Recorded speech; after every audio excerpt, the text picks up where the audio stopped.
Father God, we thank you for this day, Lord Jesus. Thank you for again uniting all of us. Thank you, Jesus, that you have given us this day that we will worship you, Jesus. In this moment, Lord Jesus, we want to welcome you. We want to have your way, Lord Jesus. Thank you again, Lord, that with your grace, Lord Jesus, you have shown us this day. And Lord Jesus, you never give up on us, my Father. Thank you for your spirit and for your presence here, Lord Jesus. Right now, help us to go deeper in your worship, Lord Jesus. Even as we worship, sing, my Father. We believe, Lord Jesus, that you are here to touch each one of us, my Father, and all the people who are watching, Lord. So thank you again, Lord Jesus. In Jesus' name we pray, amen. Amen.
महिमा महिमा हो तेरी, महिमा महिमा हो तेरी, महिमा महिमा हो तेरी, महिमा महिमा हो तेरी। यीशु तेरी महिमा करता हूँ मैं सर्वदा, यीशु तेरी महिमा करता हूँ मैं सर्वदा। महिमा महिमा हो तेरी, महिमा महिमा हो तेरी, महिमा महिमा हो तेरी, महिमा महिमा हो तेरी। तारक तो सामर्थ दो, यीशु है युग युग है। तारक दो सामर्थ दो, यीशु है युग युग है। हालेलुया, ओ होसाना,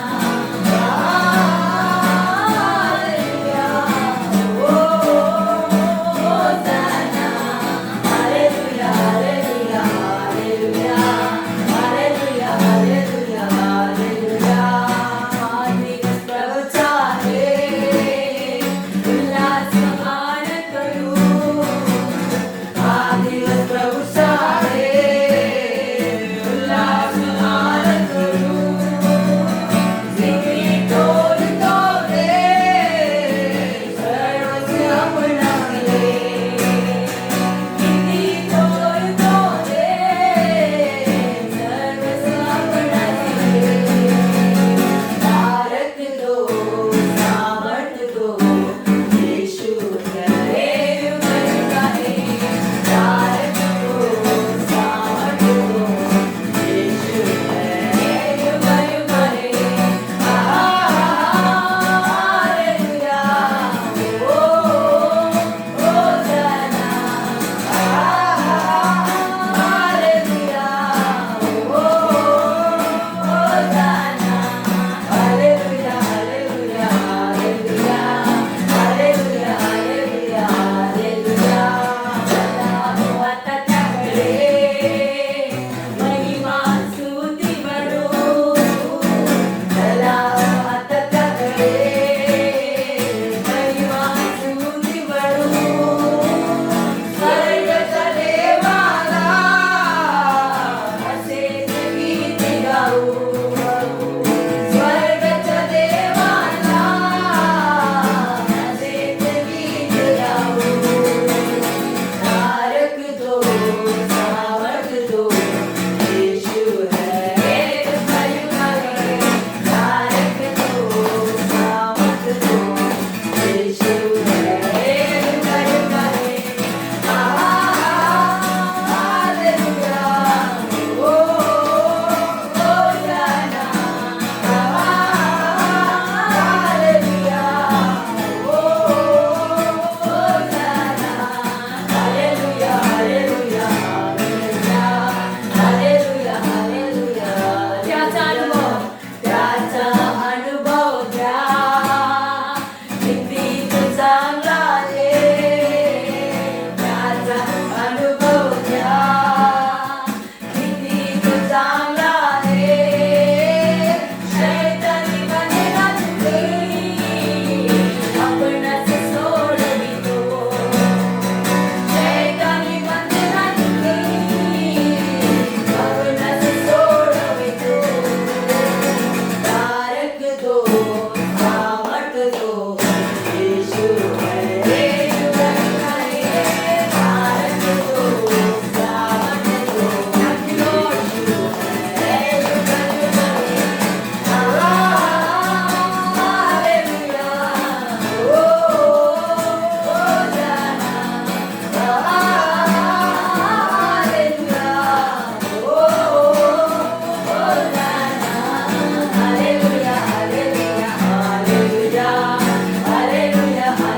प्रतीक जीवन की ज्योति जला दे। तुझ पे लगी है आशा मेरी, पाप मरम दूर हटा दे, पाप मरम दूर हटा दे। पूर्ण हो अभिलाषा मेरी, जीवन की कठिन दुखी क्षणों में दृढ़ता से प्रार्थना करूं। पाप क्षमा कर जीवन मेरे, दया की याचना करूं। तेरी आराधना करूं, तेरी आराधना करूं। पाप क्षमा कर जीवन मेरे, दया की याचना करूं।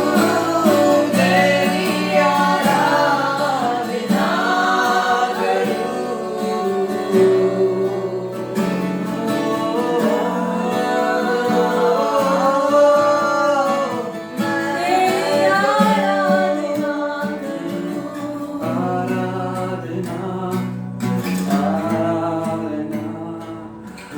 आराधना तेरी आराधना, आराधना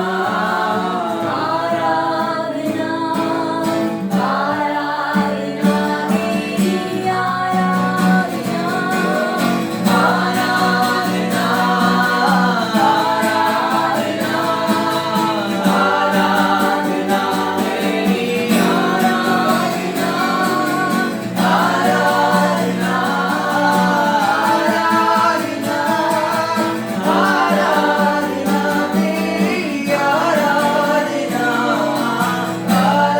आराधना तेरी आराधना,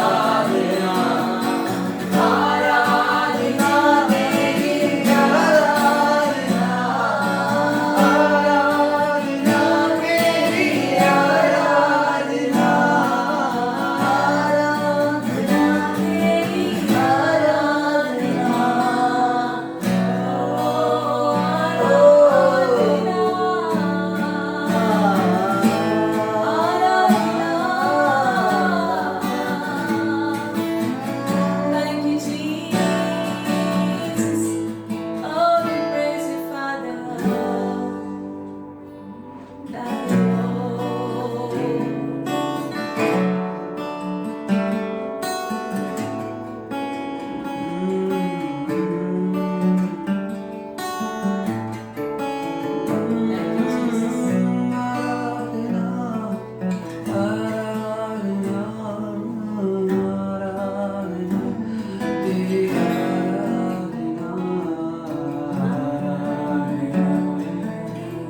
आराधना आराधना तेरी आराधना, आराधना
जय जय राम यीशु Ram.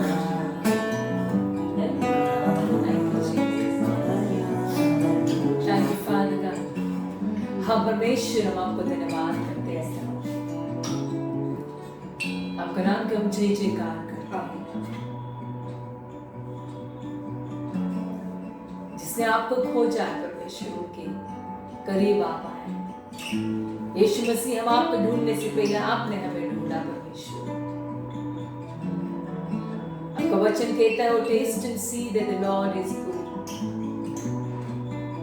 Like honey in the rock, sweet honey in the rock. Jesus tastes like honey in the rock.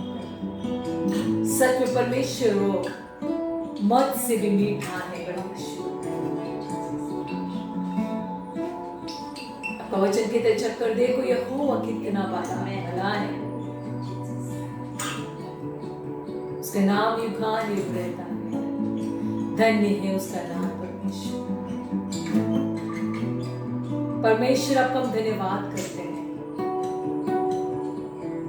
जितनों ने आपको पुकारा है, जितनों ने आपका नाम को विश्वास किया है, जितनों ने आपको दिल में ग्रहण किया है परमेश्वर, उनका करीब हमेशा आप रहा परमेश्वर। उनका हर एक जरूरतों को आपने पूरा किया परमेश्वर। उनको दुआओं को आपने सुना राजा। धन्यवाद करते हैं। हम सब मिलकर आपकी जय जयकार करते हैं। आप इस धरती पर आए मेरे यीशु मसीह हमारे लिए गाड़े गए, हमारे लिए मारे गए, गाड़े गए और तीसरे दिन मुर्दों से जी उठे प्रभु जी। इसलिए हम सब मिलकर कहते हम तेरे लिए जीऊंगा और आपके लिए मरेंगे परमेश्वर। जो कुछ भी हम करेंगे प्रभु जी यीशु मसीह इस धरती पर सिर्फ आपके लिए हो मेरे राजा। हमारे जीवन से आपकी महिमा होने दे प्रभु जी। हमारे बातों से आपके नाम की महिमा होने दे परमेश्वर। हमें सभी को आपका हाथ में समर्पण करते हैं प्रभु। जितने लोग इस कलीसिया में परमेश्वर इस प्रार्थना में शामिल है उनका बीच में उतर कर आ, उन्हें हर एक को छू ले मेरे परमेश्वर। चंगाई कर परमेश्वर, छुटकारा दे, शांति दे, आजाद कर परमेश्वर। अब प्रभु जी हम प्रार्थना करते अद्भुत रीति से सभी के जीवन में कार्य कर रहे। धन्यवाद करते सुंदर समय के लिए मेरे बाबू। आदर में मम आपको देते पिता। समय पर हमें सभी को आपके हाथ में देते यीशु मसीह के पवित्र नाम से आमीन।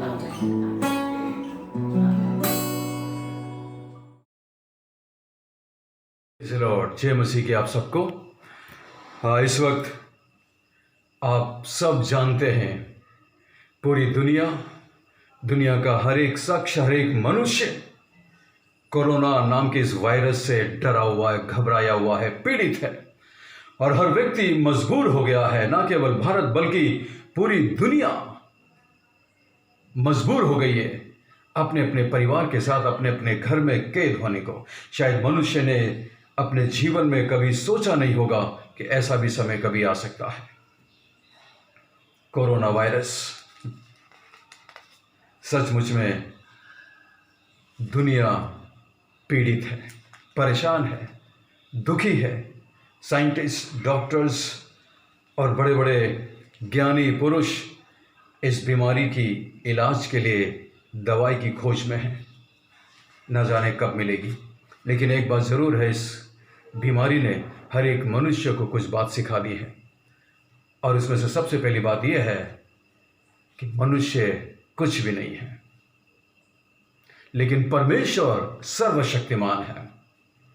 मनुष्य ने चाहे कितनी ही तरक्की क्यों ना कर ली हो, मनुष्य ने वैज्ञानिक रूप में, मेडिकल फील्ड में और टेक्नोलॉजी में बहुत सी तरक्की कर ली है। यहाँ तक कि मनुष्य चांद पर पहुँच गया है। आज मनुष्य की लगभग हर चीज़ संभव है, लेकिन कोरोना वायरस ने सिखा दिया है मनुष्य कुछ भी नहीं है। लेकिन परमेश्वर सब कुछ है, परमेश्वर सर्वशक्तिमान है। हमें उन परिवारों के प्रति सहानुभूति प्रकट करनी है। हमें उन परिवारों के लिए प्रार्थना करनी है जिन्होंने इस कोरोना वायरस की वजह से अपने प्रियजनों को खो दिया है, जिन्होंने इस कोरोना वायरस की बीमारी की वजह से अपने पति को खो दिया है, अपने पिता को खो दिया है, अपने भाई को खो दिया है, अपने प्रियजन को खो दिया है। ना जाने कितने लोगों की जान इस कोरोना वायरस की वजह से चली गई है और मनुष्य बेबस है, लाचार है, कुछ नहीं कर पा रहा। अब उसके पास सिर्फ एक ही विकल्प है कि वो ऊपर आसमान की ओर अपना ध्यान लगाए, उस परमेश्वर की ओर अपना मन लगाए, उससे प्रार्थना करे, उससे निवेदन करे और उससे गिड़गिड़ाए। बस मनुष्य के पास अब यही बचा हुआ है। हम बाइबल के ज़माने में भी देख सकते हैं, बहुत सारी महामारी उस ज़माने में आई। बाइबल में हम पढ़ते हैं, मिस्र में परमेश्वर ने 10 विपत्ति भेजी थी और उस विपत्ति को भेजने के पीछे परमेश्वर का यही उद्देश्य था कि वो उन मिस्रियों को सिखा सके कि एक परमेश्वर है जिसके सामने हर एक व्यक्ति को बेबस होना पड़ेगा, हर एक व्यक्ति को एक दिन झुकना पड़ेगा। और मिस्र के लोग झुक गए, वहाँ का राजा झुक गया, वो मान गया कि परमेश्वर आप सब कुछ हैं, हम मनुष्य कुछ भी नहीं हैं। और शायद आज ये बीमारी मनुष्य को यही सिखाना चाह रही है। ये अंतिम समय है, हम अंतिम समय में जीवन जी रहे हैं। प्रभु यीशु मसीह का आगमन निकट है और जैसे जैसे प्रभु यीशु मसीह का आगमन निकट होते जाएगा वैसे वैसे दुनिया में संकट और क्लेश और महामारी और बीमारी और अकाल और सताव बढ़ते जाएंगे, दिन और भी बुरे होते जाएंगे। ये बात हम बाइबल की सच्चाइयों में से जान सकते हैं। आइए इसी बातों में से कुछ बातों को हम बाइबल में से पढ़ेंगे। इफिसियों की किताब 5 अध्याय और उसकी 15वीं आयत में हम देखेंगे। इफिसियों की किताब, परमेश्वर के एक बहुत बड़े प्रेरित ने, जिसका नाम पौलुस है, संत पौलुस, उसने ये पत्री इफिसुस के रहने वाले कुछ विश्वासियों को ये पत्री लिखी है और इसलिए आज ये पत्री हम पर भी लागू करती है क्योंकि हम भी मसीह हैं, विश्वासी हैं। पौलुस के द्वारा लिखा गया ये पत्री न केवल उसी जमाने के लोगों के लिए था बल्कि आज भी हमारे लिए है। इसके अंदर परमेश्वर का संदेश है आज के समय के लिए, आपके लिए और मेरे लिए। देखिए परमेश्वर की पवित्र आत्मा से भर करके पौलुस आपको और मुझे क्या लिखता है। 15वीं आयत में लिखा, इसलिए ध्यान से देखो कि कैसी चाल चलते हो। ये समय आ गया है हम में से हर एक मनुष्य अपने अपने चाल चलन को देखे कि हमारा चाल चलन कैसा है, हमारी सोच कैसी है, हमारे विचार कैसे हैं, हमारा व्यवहार कैसा है। इसलिए ध्यान से देखो कि कैसी चाल चलते हो, निर्बुद्धियों के समान नहीं पर बुद्धिमान के समान चलो। आगे लिखता है, अवसर को बहुमूल्य समझो क्योंकि दिन बुरे हैं। ये समय जो परमेश्वर ने आपको दिया है ये इसलिए दिया है कि आप अपना जीवन परमेश्वर के साथ सही कर लें, अपना संबंध उसके साथ सही कर लें, क्योंकि एक दिन आपको इस संसार को छोड़कर उस परमेश्वर के सामने जाकर खड़े होना है, अपने जीवन का हिसाब देना है, अपने जीवन का लेखा देना है। इसलिए लिखा हुआ है, अवसर को बहुमूल्य समझो। ये अवसर जो, ये समय जो परमेश्वर ने आपको दिया है इसे व्यर्थ न गंवाओ, इसको बहुमूल्य समझो क्योंकि दिन बुरे हैं। अवसर को बहुमूल्य समझो क्योंकि दिन बुरे हैं। ये बात मालूम कब लिखी गई? आज से करीब 2000 साल पहले पौलुस पवित्र आत्मा की अगुवाई में, पवित्र आत्मा के अगुवाई में भर करके उस पत्री को आपको और मुझे लिखता है। तो जरा सोचिए आज दिन और भी कितने बुरे हैं। ये दिन आने वाले दिनों में अच्छा नहीं होते जाएगा, सुधरते नहीं जाएगा, बल्कि बुराई और पाप इस संसार के अंदर और भी बढ़ता जाएगा। जैसे जैसे प्रभु यीशु मसीह का आगमन निकट है इस दुनिया के अंदर बुराई खत्म नहीं होगी बल्कि और ज़्यादा बढ़ती जाएगी। जैसे जैसे इंटरनेट बढ़ेगा, जैसे जैसे टेक्नोलॉजी बढ़ेगी, जैसे जैसे साइंस और विज्ञान और ये सारी चीज़ें बढ़ेंगी वैसे वैसे पाप और बुराई चरम सीमा पर होगी। मनुष्यों के अंदर एक दूसरे के लिए प्रेम खत्म हो जाएगा, परमेश्वर के प्रति उसकी आस्था खत्म हो जाएगी। मालूम है क्यों? क्योंकि दिन बुरे और दिन और भी बुरा होते जाएगा। इस कारण निर्बुद्धि ना हो पर ध्यान से समझो कि प्रभु की इच्छा क्या है। ये एक आज्ञा है हमारे लिए, आपके लिए, हर एक उद्धार पाए विश्वासियों के लिए, कलीसिया के हर एक विश्वासियों के लिए ये परमेश्वर की आज्ञा है। पौलुस के द्वारा परमेश्वर कहना चाह रहा है, इस कारण निर्बुद्धि ना हो पर ध्यान से समझो कि प्रभु की इच्छा क्या है। क्या आप जानते हैं, जिस दिन परमेश्वर ने आपको बनाया, जिस दिन परमेश्वर ने आपको उद्धार दिया, जिस दिन आपको उसने नया जीवन दिया, जिस दिन आपने यीशु मसीह के ऊपर विश्वास किया, उसके बलिदान को ग्रहण किया, उस दिन आप परमेश्वर की संतान बन जाते हैं और उस दिन से परमेश्वर आपके लिए एक अद्भुत योजना बनाकर आपके जीवन के लिए तैयार करता है। परमेश्वर की एक इच्छा है आपके लिए और मेरे लिए और संसार के हर एक व्यक्ति के लिए। सबसे पहली इच्छा परमेश्वर की संसार के हर एक व्यक्ति के लिए है कि कोई भी मनुष्य नाश ना हो, कोई भी मनुष्य मरकर नरक में ना जाए, बल्कि परमेश्वर उसको पश्चाताप का मौका देता है, समय देता है, ताकि वो मन फिरा सके, पश्चाताप कर सके और एक दिन परमेश्वर के राज्य में, स्वर्ग में जाकर उसके साथ अनंत काल के लिए वास करे। ये परमेश्वर की सबसे पहली इच्छा है संसार के हर एक व्यक्ति के लिए। पवित्र शास्त्र बाइबल कहती है परमेश्वर चाहता है कि हर एक मनुष्य उद्धार पाए, और उद्धार पाने के बाद परमेश्वर की इच्छा हर एक मनुष्य के लिए मालूम क्या है? यहां पर लिखा है, ध्यान से समझो कि परमेश्वर की इच्छा क्या है। क्या है परमेश्वर की इच्छा मालूम? 18वीं आयत के अंदर पौलुस कहता है, दाखरस से मतवाले ना बनो, क्योंकि इससे लुचपन होता है, पर आत्मा से परिपूर्ण होते जाओ। यह है परमेश्वर की इच्छा। मालूम क्या है? 18वीं आयत में लिखा है, दाखरस से मतवाले ना बनो, क्योंकि इससे लुचपन होता है। परमेश्वर की इच्छा यह है कि आप एक पवित्र जीवन बिताएं, दाखरस से मतवाले ना बने। दाखरस मतलब यहां पर मदिरा है, शराब है, जिससे लुचपन होता है, सारे प्रकार के बुरे और गंदी बातें मनुष्य के जीवन में आ जाती है। परंतु आत्मा से परिपूर्ण होते जाओ। कितने अद्भुत तरीके से यहां पर पौलुस विश्वासियों को समझा रहा है, और वो दो उदाहरण देता है। एक तो दाखरस से मतवाले ना बनो, शराब से ना भरो। यहां पर एक शराबी है और दूसरा पवित्र आत्मा से भरा हुआ एक व्यक्ति है।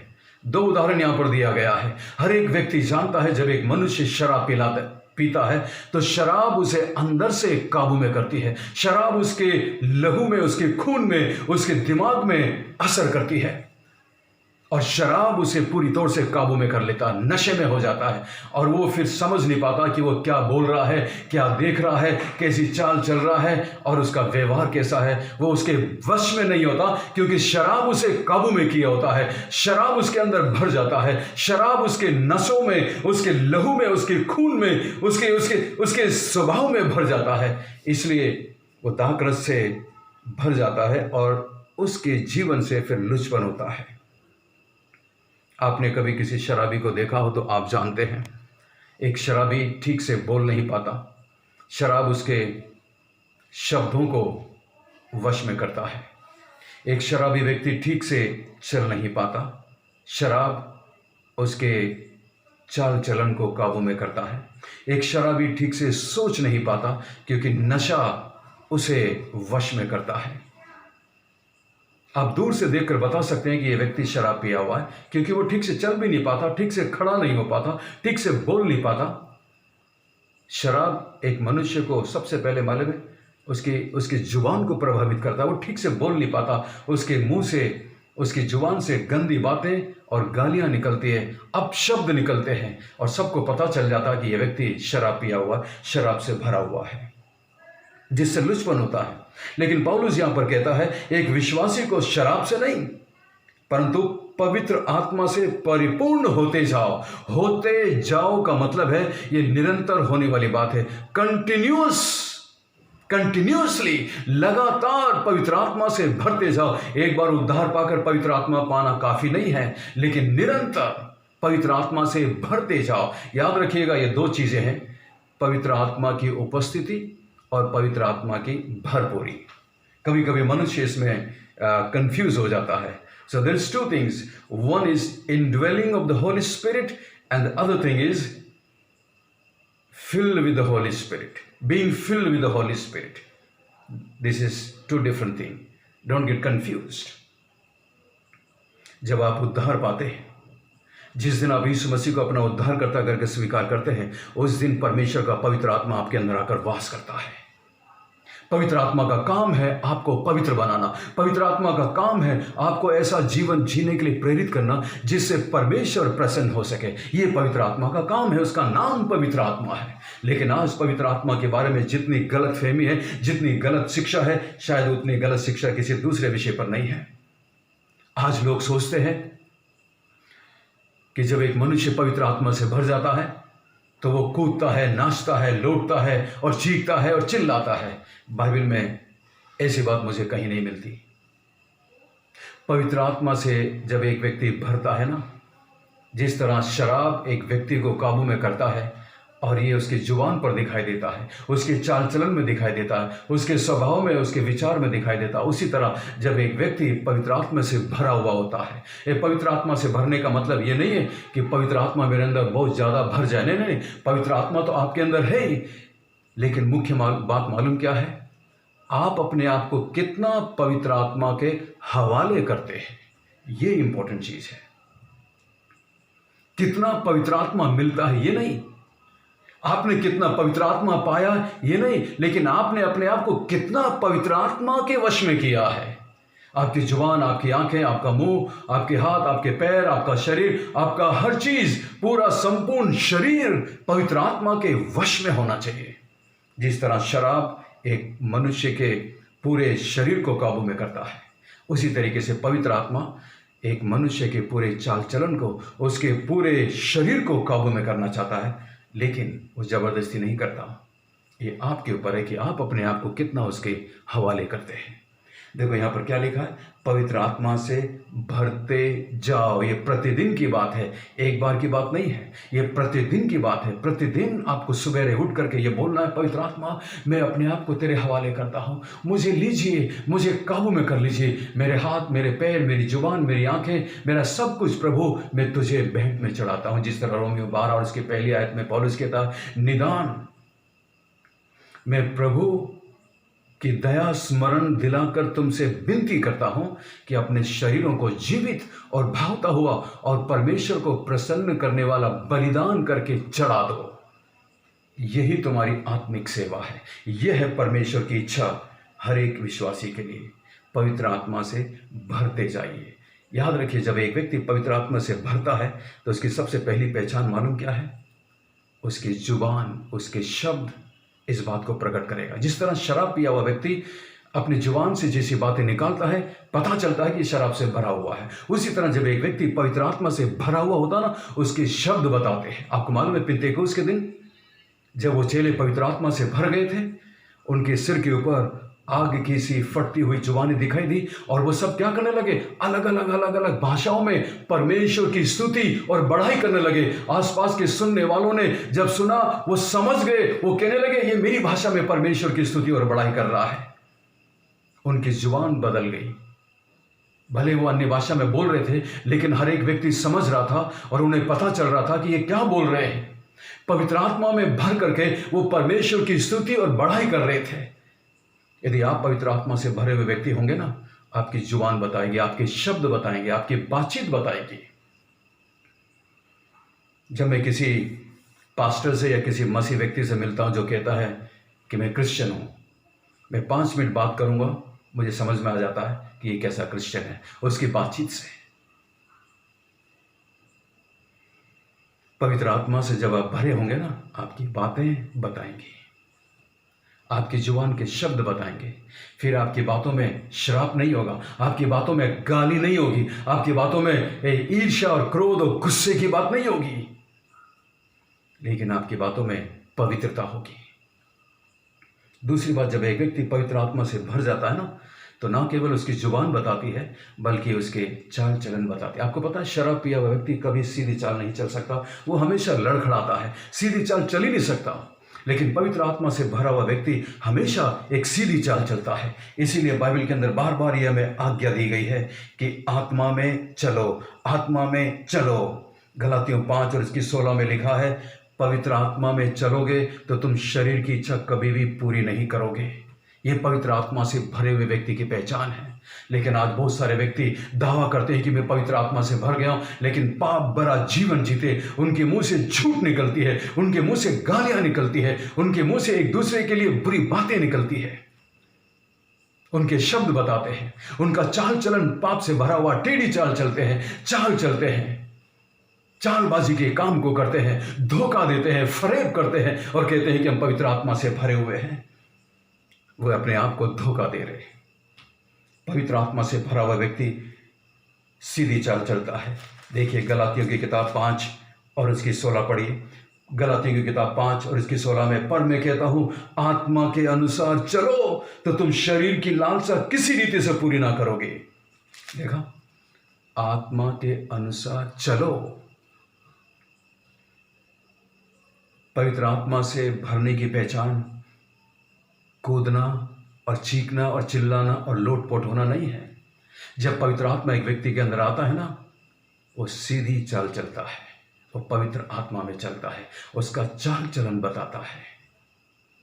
When you are filled with the Holy Spirit, you don't jump, you don't roll on the ground, you don't scream or you don't shout and do funny things. But when you are filled with the Holy Spirit, you will straight walk. Your walk will show that you are filled with the Holy Spirit. Your tongues, your speech, your words will prove that you are filled with the Holy Spirit. When you are filled with the Holy Spirit, your walk will be straight. You walk straight. आप पवित्र आत्मा में जब भरे होंगे, सीधी चाल चलेंगे, टेढ़ी नहीं, चालबाजी की नहीं, झूठ नहीं, फरेब नहीं, धोखा नहीं, लेकिन सीधी चाल। जब आप पवित्र आत्मा से भरे होते हैं, ना केवल आपकी जुबान बताती है, ना केवल आपकी चाल चलन बताती है, लेकिन जब आप पवित्र आत्मा से भरे होते हैं ना, आपकी सोच बताती है, आपके विचार बताते हैं, आपके हावभाव बताती है कि आप किस तरीके से डिसीजन लेते हैं, किस तरीके का फैसला करते हैं। मालूम है, शराब पिया हुआ व्यक्ति कभी भी सही डिसीजन नहीं ले पाता।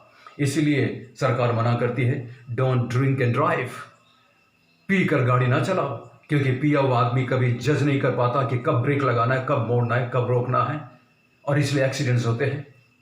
लेकिन एक व्यक्ति जो पवित्र आत्मा से भरा हुआ होता है ना, वो सही डिसीजन लेता है, सही फैसले करता है, जिससे परमेश्वर को महिमा मिलती है। 19वीं आयत से लेकर के 21वीं आयत में जब आप पढ़ेंगे, आपको समझ में आएगा पवित्र आत्मा से भरे हुए व्यक्ति की पहचान क्या है। सबसे पहली पहचान, आपस में भजन और स्तुतिगान और आत्मिक गीत गाया करो और अपने अपने मन में प्रभु के सामने गाते और कीर्तन करते रहो। देखिए, उसके नीचे जितनी भी बातें लिखी गई है ना, पति पत्नी के बारे में, सेवकों के बारे में, बच्चों के बारे में, इसके आगे जितनी भी बातें पौलुस ने लिखी है, वो सब पवित्र आत्मा से भरे हुए व्यक्ति की पहचान है। पवित्र आत्मा से जब आप भरे हुए होते हैं ना, आपके शब्दों में हमेशा परमेश्वर की स्तुति होती है। जैसा लिखा है, आपस में भजन और स्तुति गान, आपके मुंह से परमेश्वर के लिए हमेशा धन्यवाद निकलता है। मैं ऐसे कई लोगों के साथ रह चुका हूं, उनके मुंह से हमेशा अच्छी बातें निकलती हैं, हमेशा परमेश्वर के लिए गीतों को गुनगुनाते रहते हैं। भले वो अच्छे सिंगर नहीं होते, लेकिन उनके मुंह से हमेशा गीत गाते रहते हैं, परमेश्वर की स्तुति और बड़ाई निकलती रहती है। इससे आप जान सकते हैं कि उसका दिल किन चीज़ों से भरा हुआ है। लेकिन मैं कुछ ऐसे लोगों को भी जानता हूँ, बताने में शर्म आती है, बात बात में उनके मुंह से श्राप और गालियाँ और झूठ और बेईमानी निकलती है। पता नहीं किस आत्मा से भरे हुए वे लोग। 20वीं आयत में देखिए, और सदा सब बातों के लिए हमारे प्रभु मसीह के नाम से परमेश्वर पिता का धन्यवाद करते रहो। देखा, आत्मा से भरे हुए व्यक्ति की एक और पहचान मालूम क्या होती है कि वो हर बात के लिए परमेश्वर का धन्यवाद करता है। धन्यवाद प्रभु, धन्यवाद प्रभु, मैं जैसा भी हूँ, जो कुछ मेरे पास है, जहाँ पर भी आपने मुझे रखा है, धन्यवाद परमेश्वर। हम कुड़कुड़ाते बुड़बुड़ाते नहीं इस्राएलियों की तरह, लेकिन परमेश्वर को धन्यवाद करते हैं। तीसरी किताब में पौलुस कहता है, हर बात में in everything give thanks, for this is the will of God. Not for everything but in everything, in every situation that you are in, your hearts will be filled with thanksgiving unto the Lord. आप प्रभु के प्रति धन्यवाद से भरे हुए होंगे। ये आत्मा से परिपूर्ण व्यक्ति की पहचान है। और अंतिम बात, 21वीं आयत में, मसीह के भय से एक दूसरे के अधीन रहो। ये पवित्र आत्मा से भरे हुए व्यक्ति की पहचान है। आप एक दूसरे के अधीन होते हैं। हर एक मसीह उद्धार पाया हुआ व्यक्ति, हर एक कलीसिया का विश्वासी, हर एक पास्टर्स, हर एक पासबान, हर एक प्रभु का सेवक, हम सब एक दूसरे के अधीन में हैं। हम अपने आप के बॉस नहीं हैं, हम किसी के बॉस नहीं हैं, हम सब मसीह के सेवक हैं। कभी कभी कुछ लोग बोलते हैं, अरे आप कौन होते हैं बोलने वाले, आप कौन होते हैं बोलने वाले, मैं अपने आप का मालिक हूं, मैं जैसा चाहूं वैसा करूं, मेरी मर्जी। नहीं नहीं नहीं, गलत। जिस दिन आपने प्रभु यीशु मसीह को अपना उद्धारकर्ता करके स्वीकार किया, उस दिन आपकी मर्जी खत्म। इसीलिए पौलुस कहता है, क्या तुम नहीं जानते कि तुम्हारा शरीर पवित्र आत्मा का मंदिर है और तुम दाम देकर खरीदे गए हो, मोल लिए गए हो। तुम अपने आप के नहीं हो, तुम मसीह के हो। तुम्हें लहू से खरीदा गया है। इसलिए अब आपकी नहीं उसकी इच्छा चलेगी, आपकी मर्जी नहीं उसकी मर्जी चलेगी। पता नहीं कैसे लोग बोल पाते, मेरी मर्जी जैसा मैं चाहूं, तुम्हें क्या। मुझे अभी भी याद है, आगरा में एक व्यक्ति से मिला जो अपने आप को पास्टर बोल रहा था, और बात में उसने सिगरेट निकाला और अपने मुंह में डालकर पीने लगा। मैं एकदम देखकर दंग रह गया, शॉक हो गया। मैंने उससे पूछा, पास्टर जी ये क्या कर रहे हैं आप? आपको यहाँ खड़े होकर शराब नहीं पीना चाहिए, आपको खड़े होकर ये सिगरेट और ये शोभा नहीं देता आपको। वो गुस्सा हो गया मुझसे, कहने लगा, आप कौन होते मुझे बोलने वाले? मैं सुनकर दंग रह गया, अरे ऐसी कैसी बातें कर रहे हैं आप? मैं कौन होता हूं बोलने वाला? सबसे पहली बात, यदि आप एक मसीह हैं और मैं भी यदि एक मसीह हूं, और यदि परमेश्वर हमारा पिता है, तो मैं मसीह में आपका भाई हूं, और एक भाई होने के नाते मुझे पूरा हक है आपको बोलने का कि ऐसा मत करिए, क्योंकि इससे मसीहत की बदनामी होती है। हाँ, यदि आप एक मसीह नहीं हैं तो मैं आपसे कुछ नहीं कहूँगा, पर यदि हम एक मसीह हैं, आप मुझे बोल सकते हैं, मैं आपको बोल सकता हूँ। जब भी आप कुछ ऐसा करते हैं जिससे मसीह के नाम की तौहीन होती है, मसीह के नाम की बदनामी होती है, आप मुझे बोल सकते हैं। और मुझे अच्छा लगता है जब कभी कुछ लोग बोलते हैं, क्योंकि जब आप मुझे बोलेंगे ना, मुझे समझ में आएगा आप मेरी परवाह करते हैं। और जब मैं आपको बोलूं तो मैं आपको इसलिए बोलूंगा क्योंकि मैं आपकी परवाह करता हूं। हम मसीह में भाई हैं, एक दूसरे के सेवक हैं। इसलिए लिखा है, एक दूसरे के अधीन रहो, एक दूसरे के अधीन। हम में से हर एक को एक दूसरे के अधीन होना है। हम कभी ये नहीं सोचे मैं तो ऊंची पदवी पर बैठा हूं, बाकी के नीचे के सारे लोग मेरे अधीन में हो जाए और कोई मुझसे कोई कुछ नहीं बोलेगा। ये मसीहत नहीं है। हम सब एक दूसरे के अधीन, यहां तक कि पौलुस कह रहा है हम एक दूसरे के अधीन हैं, यानी कि पौलुस भी उनके अधीन है। और उसके बाद नीचे सारी आयतों में यही लिखा है, पति पत्नी के बारे में, कलीसिया के बारे में, 6 अध्याय में बालकों के बारे में, स्वामियों के बारे में, हर एक व्यक्ति के बारे में। पवित्र आत्मा से भरे हुए व्यक्ति की पहचान क्या होती है, बाकी के आगे के सारे चैप्टर्स में, सारी आयतों में यही लिखा है। और उसके बाद इफिसियों के अंत में पौलुस बोलता है, इसलिए प्रभु में और उसकी शक्ति के प्रभाव में बलवंत बनो। याद रखिएगा, यह मसीह जीवन एक लड़ाई है, एक संघर्ष है। जिस दिन आप प्रभु मसीह को अपना उद्धारकर्ता करके स्वीकार करते हैं, उस दिन आप परमेश्वर की सेना में शामिल हो जाते हैं, और उस दिन से शैतान आपका विरोधी हो जाता है, और आपकी लड़ाई, आपकी जंग शैतान से शुरू हो जाती है। इसलिए मसीह जीवन आसान नहीं है, एक लड़ाई का जीवन है, एक योद्धा का जीवन है। कैसे जी रहे हैं आप? प्रतिदिन एक लड़ाई है। किससे?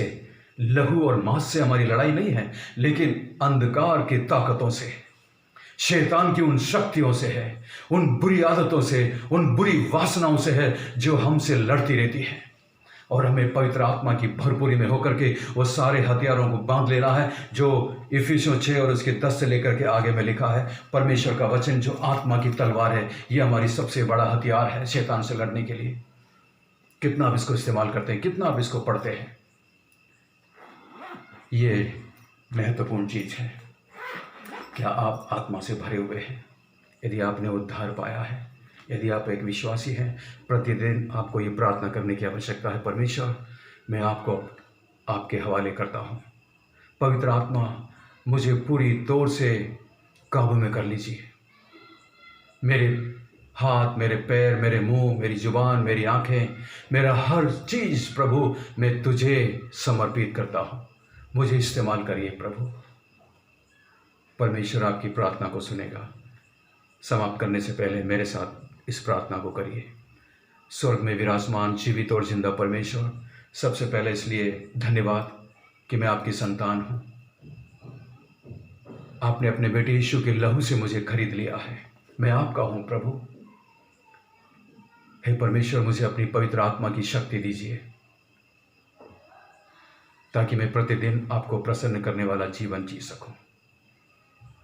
शैतान से, शैतान की बातों से, उन वासनाओं से, उन बुरी बातों से हर दिन लड़कर विजयी मसीह जीवन जीने के लिए मेरी सहायता करिए प्रभु जी। जितने लोग मेरे साथ जुड़े हुए हैं, जितने लोग मुझे देख रहे हैं, जितने लोग मेरे साथ इस प्रार्थना को कर रहे हैं प्रभु, उनमें से हर एक को आप छू लीजिए, अपनी पवित्र आत्मा की शक्ति से, ताकत से भर दीजिए, ताकि प्रभु जी उनका जीवन आपको प्रसन्न करने वाला हो सके। धन्यवाद प्रभु, मेरी विनती और प्रार्थना को सुनकर जवाब देने के लिए। सब कुछ यीशु मसीह के मीठे और पवित्र नाम से मांगते हैं, आमीन। परमेश्वर आपको बहुत बहुत आशीष दे। पिता, हम धन्यवाद करते हैं यीशु के नाम से। कलीसिया का हर एक भाई बहन के ऊपर आपका लहू और आपका सुरक्षा मांगते हैं प्रभु। जो कोई आत्मिक कमजोरी में है उन्हें मजबूत कर प्रभु, जो कोई शारीरिक बीमारी में है आप उन्हें परिपूर्ण से छू ले और चंगाई दीजिए प्रभु। यदि कोई परमेश्वर आर्थिक ज़रूरत में है, आर्थिक से उन्हें आशीष कर परमेश्वर। हर एक रुकावट, हर एक बंधन उनके जीवन से निकल जाए और आपका आशीष को हम रिलीज़ करते हैं यीशु मसीह के नाम से, आमीन। पिता परमेश्वर का प्यार, यीशु मसीह का अनुग्रह, पवित्र आत्मा का सहभागिता आज से सदा तक हमारे सबके साथ रहे, सबका है, आमीन। Praise the Lord. प्रभु आप लोग को सबको आशीष करे और घर पे आप प्रार्थना करके रोटी दाकर समय हिस्सा ले सकते हैं। प्रभु आप लोग को सबको आशीष करे। God bless you.